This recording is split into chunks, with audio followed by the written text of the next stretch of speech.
Hi, as many of you may already know, I love books. I love to buy books, I love to read books, and I love to collect books. And I want to share with you my most treasured book in my collection, and probably the one I've had the longest. And that would be this book right here.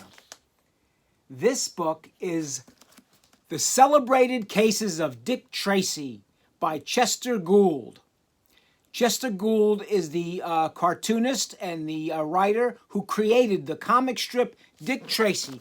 Dick Tracy is the greatest comic strip detective of all time. And my entire life has involved Dick Tracy, who is my favorite comic character and my favorite comic strip ever, period, hands down, no competition. This book was given to me by my parents, my mom and dad, in 1970. That's right, this is 50 years old, and I've kept it nice ever since. And when they gave it to me, I was so moved because I had been reading and following the Dick Tracy comic strip since I was a teeny tiny preschool child. When they gave me this book in 1970, it came with this inscription. Can you see that? To Rocky, best wishes, Chester Gould. Now, I cannot vouch for the authenticity of that particular autograph, but it came from my parents and it was from their heart, because they knew that nothing would thrill me more than this particular book about all of Dick Tracy's famous cases. Dick Tracy was a comic book detective created by Chester Gould in 1931. Now, for the next 35 years, I wasn't even around. So it wasn't until about 35 years later, after the strip was created, that I was introduced to it, and that I was started reading it. So when I got this book in 1970, the cases in here from 1931 through the late 50s and early 60s was a revelation to me. I learned all about the years that I had missed. When I was a very young child, very young, before school, in the early 1960s, my mother would give me money every day to go to the corner store up the block and buy her newspapers every single day, because my mother read a lot of newspapers. She read them all. I had to buy a whole slew of newspapers every single day, and she read them voraciously. That's where I got it from. But every day I'd go up there, and out of all those newspapers that I would buy her, my favorite for many decades had become the New York Daily News. Why? Because the New York Daily News prominently featured the Dick Tracy comic strip every single day. So when I was a teeny tiny young tot in the early 1960s, going up to the corner candy store, which by the way was Abate's candy store, the Abate candy store on the corner of Page Avenue and Stuyvesant Avenue in Lyndhurst, which many people might still remember it. But that was the Abate family that owned that candy store. And I would go there every day for these comic strips and for these newspapers. So the New York Daily News was my favorite, because as soon as I get home with the newspapers, I'd open up the Daily News and look at the Dick Tracy comic strip. I loved the pictures.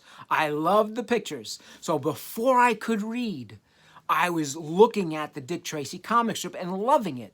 Now, when I finally went to elementary school, to Roosevelt Elementary School, just down the block from the Abate candy store, by the way, on Stuyvesant Avenue, I learned how to read there in the earliest grades, and I learned how to read via Dick Tracy, because I was so anxious to read the Dick Tracy comic strip's words. After all those years prior, looking at all the pictures, I wanted to know what the heck Dick Tracy was saying. So when I learned the alphabet in Roosevelt School and I learned how to put words together, I learned by sitting at the kitchen table, opening up the New York Daily News, going to the Dick Tracy comic strip, and looking at the words and putting the alphabet together and the words together with my mother at the kitchen table with me.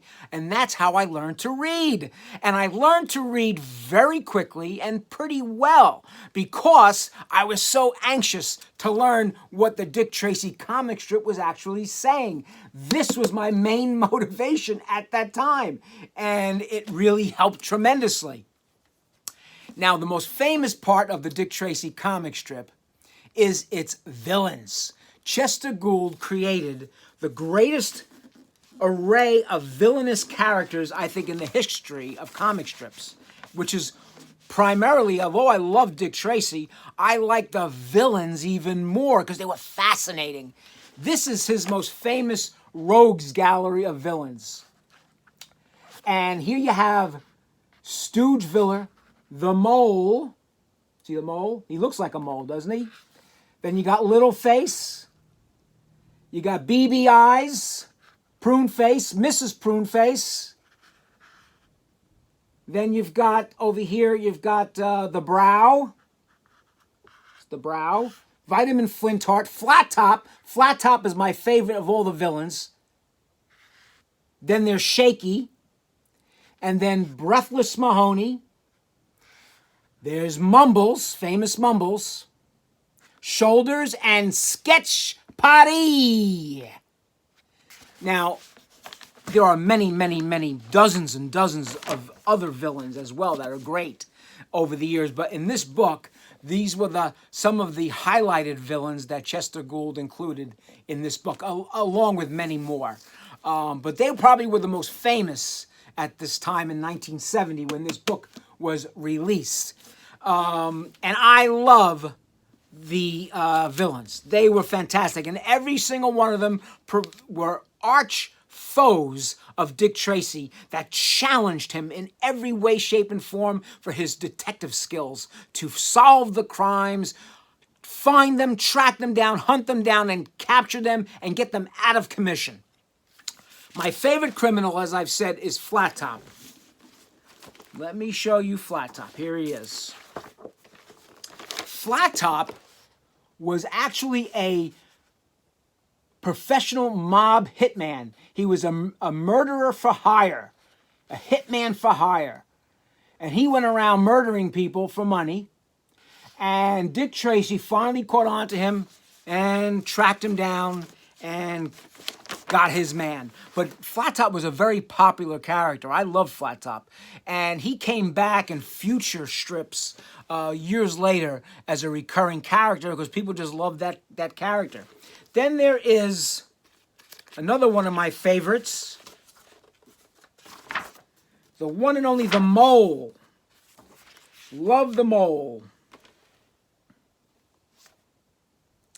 And the Mole here, he, like a mole, lived underground. The Mole lived underground. There he is, right there. And Dick Tracy hunted him down underground, and they had a big fight in his underground lair.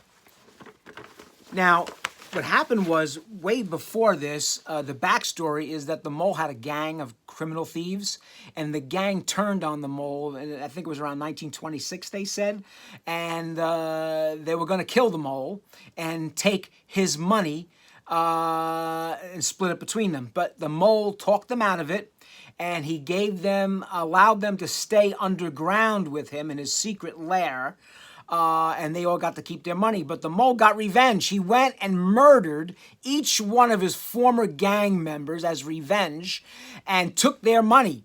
And so he had the last laugh on them, but then Dick Tracy, of course, figured it all out. And he hunted the Mole down, had a big fight with him underground in the sewers, and captured him. It was a great strip. Great strip. Then, of course, there is also Mumbles. I loved Mumbles, too, because Mumbles, you never understood a word he said. He mumbled. He's like, you never knew what Mumbles said. And the way Chester Gould drew Mumbles, he put his words together like nonsense, and someone else in the strip had to always interpret what the heck Mumbles was saying, because nobody knew what Mumbles was saying. There he is. and he's speaking gibberish, and then somebody else has to interpret what Mumbles was saying. The funny part about Mumbles is my mother used to call me Mumbles when I was a very young child. She always called me Mumbles. Why? Because whenever she would say something to me, especially when she would order me to do something, I would answer her by mumbling. I would mumble my answer all the time. I would she'd say something to me, and I was like, and she never understood a word I said, and she kept saying, "Speak up! What are you, Mumbles?" And she would call me Mumbles. So that was cool. And then, of course, there's the one and only 88 Keys.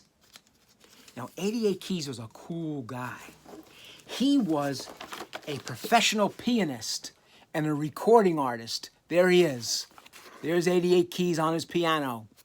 He was a professional pianist and recording artist, and he was cool because he went around performing criminal acts by murdering people. He murdered some people and stole some money.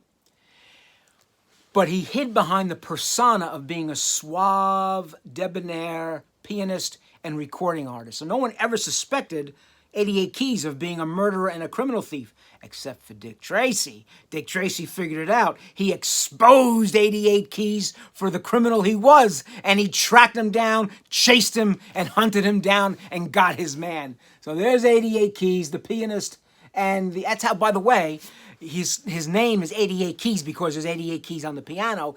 And ever since I was a little boy reading about the 88 Keys character in this book, I knew how many keys were on a piano. And that's significant because I would never have known otherwise. And this strip also taught me how many keys are on the piano because of 88 Keys. Now, in the modern era, there were other criminals, and past this book, 1970. And in the late 70s, there was another criminal that I liked very, very much, and that was the Pouch. The Pouch was cool. He was a big guy, and he had a big fat neck, and he had big fat flabby neck, and the fat on the neck was so thick and flabby that he was able to, open it up and had a pouch inside of his neck. And in that pouch, he would put diamonds and jewelry that he stole in addition to a gun. And so he put the gun and the stolen jewelry inside of the pouch in his neck. He'd close it up like that. And he'd walk around, and you'd never know that he had an arsenal of weapons and jewelry, stolen jewelry, in his neck. Except, of course, Dick Tracy figured it out. And Dick Tracy hunted him down and got his man. So the Pouch didn't last too long, but the Pouch was very cool because he outsmarted everybody. No one knew that they were never the wiser. They never knew he had a weapon on him. They never knew he had stolen merchandise on him because he kept it all inside of his neck. I loved the Pouch. He was in the late 1970s. Now, when I opened up this book to show you today, something fell out which absolutely delighted me. And that is a Dick Tracy comic strip from the New York Daily News that I had cut out from the paper. It's dated June 13th, 1978. And the reason it's significant, and the reason why, and I put it in plastic. I put it in a piece of plastic to preserve it, and it's preserved perfectly, absolutely perfectly. You can see it right there. This character here was reintroduced on this June 13th, 1978, and he is who is known as Big Boy. Big Boy is significant because he was Dick Tracy's very, very first villain in 1931. So back in 1931, Big Boy was the big-time mob boss in the metropolis. And he was like the godfather. He was the head of all the crime families in the city. And Big Boy was as big as it got. He was powerful, he was ruthless, and no one could touch Big Boy because he owned all the judges, he owned all the politicians. None of the law enforcement would go near him, except Dick Tracy saw a crook when he knew one, and he challenged Big Boy, built a case against him, hunted him down, arrested him, and put him in jail for almost life because that was 1931. In 1978, Chester Gould reintroduced the big boy character. And he was reintroduced in this very strip. And it shows that big boy here was in bed sick. And he's an old man now. And he's ruminating about Dick Tracy and how Dick Tracy put him in jail and ruined his life of crime. And he's so angry in 1978 that he hasn't forgotten Dick Tracy, and he vows revenge on Dick Tracy. So Big Boy, who returns after all those decades in jail, he's looking to get his revenge on Dick Tracy. In June 13th, 1978, this was so significant to me, I cut it out. The reintroduction of the very first criminal from 1931. I cut it out, put it in plastic, and I slid it inside of the Celebrated Cases of Dick Tracy book. And I didn't even know it was in there until I opened it up today to show it to all of you, and it fell out. One final story. When I was very young, when I was, I would say 12 or 13 years old, actually when I was even younger than that, I used to draw a lot when I was a kid.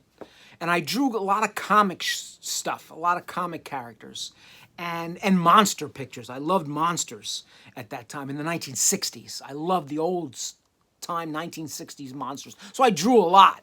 And I was a pretty good artist at that time. I was pretty good at drawing cartoon characters and stuff like that.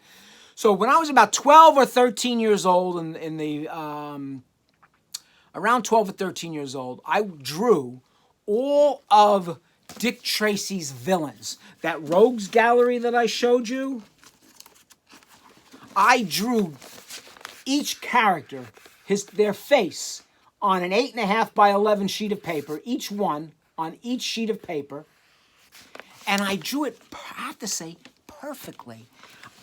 I gotta tell you, I was a pretty good artist at that time, and when I was 12 or 13, and I drew the entire rogues gallery for Dick Tracy, all the villains. They were really, really, really good pictures. Really, really good pictures. They were exact. Just like the actual characters you see in the comic strip, that's how I drew them. They were perfect. So what I did was I drew them all, each one individually on an 8.5 by 11 sheet of paper, and then I taped them up to my bedroom wall. And there was a whole wall of Dick Tracy's villainous rogues gallery up on my bedroom wall. And that was there for many years, quite a few years. Through my teen years, for sure, all through my teen years. So when I graduated high school and then I went off to college, I went away to college. And I was living on campus in Long Island. I went to Adelphi University in Long Island, and I went to campus in September of, I think it was 79. And so I was there. So it was my first time living outside of my house, out of my house, alone with my roommates on campus of college. And I was embarking on a whole new life, you know. It was college, it was the whole thing.